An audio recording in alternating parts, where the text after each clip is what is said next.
செய்திகளை உடனுக்குடன் தெரிந்து கொள்ள NV தமிழ் நியூஸ் செய்திகளை தொடர்ந்து பாருங்கள். தென் மாவட்ட அருவிகளை நோக்கி குவியும் சுற்றுலா பயணிகள் கூட்டம். NV தமிழ் நியூஸிற்கு SDPA கட்சியின் நெல்லை புறநகர் மாவட்ட தலைவர் MK பீர்மஸ்தான் அவர்கள் பிரத்யேக பேட்டி. நெல்லை மாவட்டம் மேற்கு தொடர்ச்சி மலைப்பகுதியில் அமைந்துள்ள அருவிகளான அகஸ்தியர் அருவி, மனுமுத்தாறு அருவி, கடக்காடு தலையணை ஆகிய பகுதிகளில் கோடை விடுமுறையை முன்னிட்டு சுட்டெரிக்கும் வெயிலையும் பாராமல் சுற்றுலா பயணிகளின் கூட்டம் நாளுக்கு நாள் அதிகரித்து வருகின்றது. இன்றைய தினம் நெல்லை மாவட்டம் பாபநாசத்திற்கு மேல் அமைந்துள்ள அகஸ்தியர் அருவிக்கு நமது NV தமிழ் நியூஸ் செய்தியாளர் செய்தி சேகரிக்க சென்றிருந்த போது SDPA கட்சியின் நெல்லை புறநகர் மாவட்ட தலைவர் MK பீர்மஸ்தான் நமது செய்தியாளர்களிடம் பிரத்யேக பேட்டி அளித்திருந்தார். அந்த பேட்டியில் அவர் குறிப்பிட்டிருந்ததாவது, தற்போது வானிலை அறிக்கையின்படி தமிழகத்தின் பல பகுதிகளில் வெப்ப அலை வீசக்கூடிய சூழ்நிலையும் வெயிலானது சதத்திற்கும் மேலாக சுட்டரிக்கக்கூடிய சூழ்நிலையும் நிலவி வருகிறது. தமிழகத்தின் பல்வேறு மாவட்டங்கள் மற்றும் பிற மாநிலங்களில் இருந்து சுற்றுலா பயணிகள் கோடைகால விடுமுறையை அனுபவிப்பதற்காகவும் ஆன்மீக சுற்றுலாவை அனுபவிப்பதற்காகவும் பல்லாயிரக்கணக்கில் வந்த வண்ணம் இருக்கின்றனர்.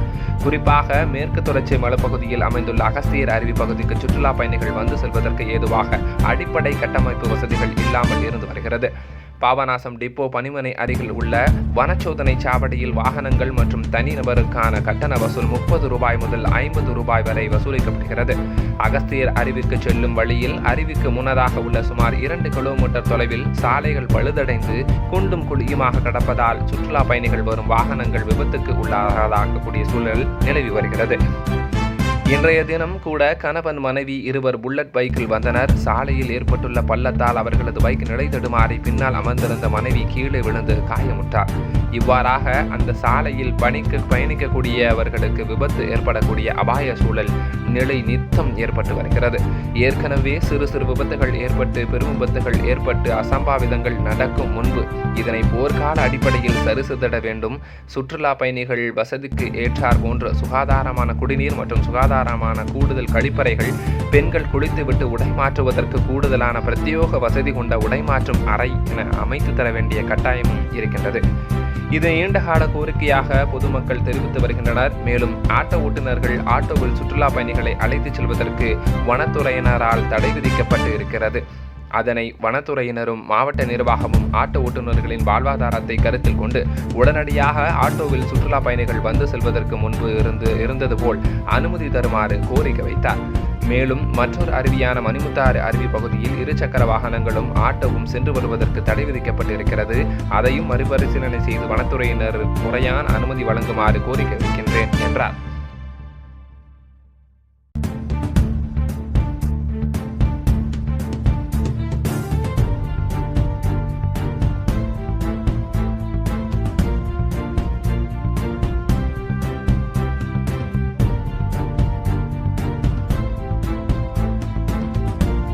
அகஸ்தியர் அருவிக்கு வரக்கூடிய சுற்றுலா பயணிகளுக்கு அடிப்படை வசதிகளான பயணிகளுக்கான ஒரு குடிநீர் நீர் மற்றும் இந்த வெளியூர்லேருந்து அந்த மக்கள் வந்து போட்டுக்கிறவங்களுக்கு ஒரு கழிவறை எந்த விதமான ஒரு சுகாதாரமற்ற ஒரு சூழ்நிலை இருக்குது. கூடுதலான கழிவறைகளில் மற்றும் பெண்களுக்கு உடைமாற்றுவதற்காக கூடுதலான ஒரு அறைகளை ஏற்பாடு செய்து முதற்கட்டமான அந்த பாடசாலையிலேயோ நம்ம வைக்கக்கூடிய அந்த கோரிக்கைகளையும் செவிசாய்க்காமல் இன்னும் காலம் தாண்டினால் பெரும் சுற்றுலா பயணிகளோடு சேர்த்து பெரும் பொதுமக்களையும் திரட்டி மிகப்பெரிய அளவில் போராட்டம் முன்னெடுப்போம் என்பதையும் இந்த தருணத்திலே வலியுறுத்தி கேட்டுக்கொள்கின்றோம்.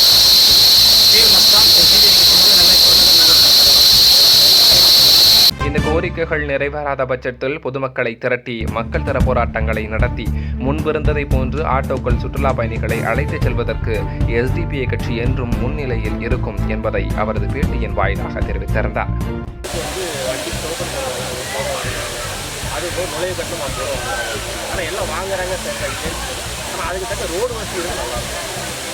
ரோடு வசதி இருக்குது, நல்லாயிருக்கும். இன்னும் நல்லா எல்லா சுற்றுலா பயணி நிறைய பேர் வர்றதுக்கு விருப்பப்படுவாங்க. ஏன்னா வருஷத்தில் 365 நாளும் தண்ணி உள்ள இடமே இந்த வாங்குகிற பணத்தை முறையாக செலவு பண்ணாங்கன்னா ரொம்ப நல்லது. ஏன்னா மேலும் மேலும் ஆள்க்கு வர்றதுக்கு ரொம்ப பாளையங்கோட்டையிலேருந்து வரும். சம்மர் டைம்ங்கிறனால ஃபேமிலியோட எங்கேயாச்சும் போகிறதுக்கு இந்த பாபநாசம் அப்புறம் நிறைய கோயில் டூரிஸ்ட் ஸ்பாட்ஸ் இருக்கிறதுனால நாங்கள் ஃபேமிலியோடு இங்கே வந்தோம். இங்கே வந்தப்போ பார்த்தீங்கன்னா ரோடு மட்டும் கொஞ்சம் ட்ரக்கிங் எக்ஸ்பீரியன்ஸ் போகிற மாதிரி இருந்துச்சு. மற்றபடி அதுக்கு மட்டும்தான் இப்போ இல்லை, ட்ரெஸ் சேஞ்ச் பண்ணுறது அதை ஃபுல்லாக சொல்லிடுங்க. ஸ்ட்ரகிளாக இருக்குது. அதுக்கு மட்டும் கொஞ்சம் அரேஞ்ச்மெண்ட் பண்ணி கொடுத்தா இன்னும் கொஞ்சம் நல்லா இருக்குது. பிடிக்கலான்ட்டு வந்தோம். சாலை வசதிகள் சரியான முறையில் இல்லை. நடந்தது பொண்ணுகளுக்கு லேடிஸ்க்கு ஒரே மாற்றுறதுக்கு சரியான வசதிகள் இல்லை. சாலைகளும் ஒரே மாற்ற கொஞ்சம் க்ளீன் பண்ண வேண்டியிருக்காங்க. இன்னும் கொஞ்சம் நிறைய விஷயங்கள்லாம்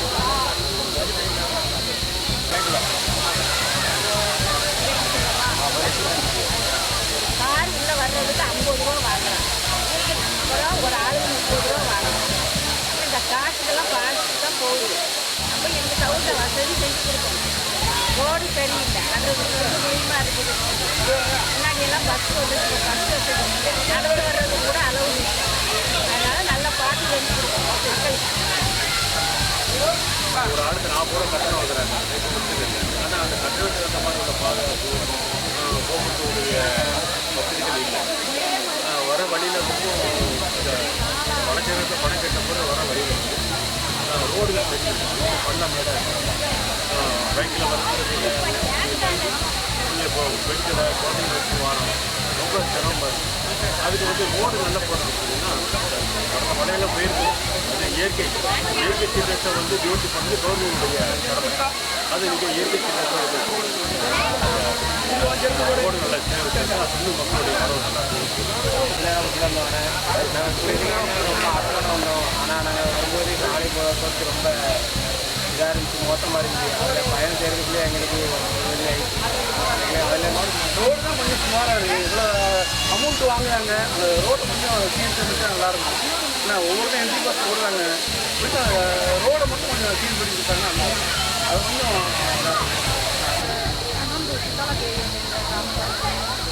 மார்னிங் வந்து கிளம்புனா ஒரு 2 hours ஆகிடும். ஸோ வந்து இந்த பாவனாசோட ரோடு வந்து மேலே வர்றப்ப கொஞ்சம் கிலோமீட்டருக்கு அப்புறமே ரோடு கொஞ்சம் கம்ஃபர்டபுளாக ரோடு மட்டும் போட்டு கொடுத்தாங்கன்னா மேபி ஆக்சிடென்ட் ஆகாமல் இருக்கலாம். கொஞ்சம் கம்ஃபர்டபுளாக இருக்கும். வேகமாகவும் பண்ணலாம், டைம் டிலே ஆகுது. ஏன்னா ஒரு வெஹிக்கிள் பெரிய வெஹிக்கிள் வர்றப்போ இன்னொரு வெஹிக்கிள் கஷ்டமாக தான் இருக்கும். ரோடு கம்ஃபர்டபுளாக இருந்தால் கொஞ்சம் வேகமாகவும் வரலாம், கொஞ்சம் டிராஃபிக் ஆகாது. ஸோ அதுக்கப்புறம் பார்த்தீங்கன்னா லேடிஸும் கன்சல்ட் பண்ணிங்கன்னா நிறைய பேர் வர்றாங்க. வீக்கெண்டாக பார்த்தீங்கன்னா நிறைய பேர் வர்றாங்க. ஸோ ட்ரெஸ் மாற்றுறதுக்கு இன்னும் கொஞ்சம் எக்ஸ்ட்ரா ஒரு அரேஞ்ச்மெண்ட் பண்ணிட்டாங்கன்னா மக்கள் இதை சுற்றுலா தலமாக முன்னோடியில் ஒரு முக்கியமான சுற்றுலா தலமாகும். இந்த காரையாறு அகத்தியர் ஃபால்ஸு, காரையாறு மற்றும் பாபநாசம் பகுதிகளில் அதிகமான இந்த வெயில் நேரங்களில் மக்கள் ஒரு சுற்றுலா தலத்துக்கு வரணுங்கிற ஒரு எண்ணம் இருக்கும். ஒரு ஃபால்ஸில் குளிக்கணுங்கிற ஒரு எண்ணம் இருக்கும். இந்த நேரத்தில் ஒரு பாதுகாப்பட்ட நிலையில் ரோடுகள் இருக்குது. இதுக்கு என்னென்னா ஒரு வேனுக்கெல்லாம் இன்றைக்கி வரைக்கும் கட்டணம் வசூல் செய்யப்படுது. அந்த கட்டணத்துக்கு ஊதிய பணிகள் இங்கே சாலைகள் பராமரிக்கப்பட்டிருந்ததுன்னா மீண்டும் ஒரு விபத்துக்கள் ஏற்படாமல் தடுக்கப்படும். ரெண்டாவது இதை அரசு முழு கவனம் செலுத்தினா இன்னும் அதிகமான சுற்றுலா மக்கள் வர்றதுக்கு ஒரு வாய்ப்பாக இருக்கும்.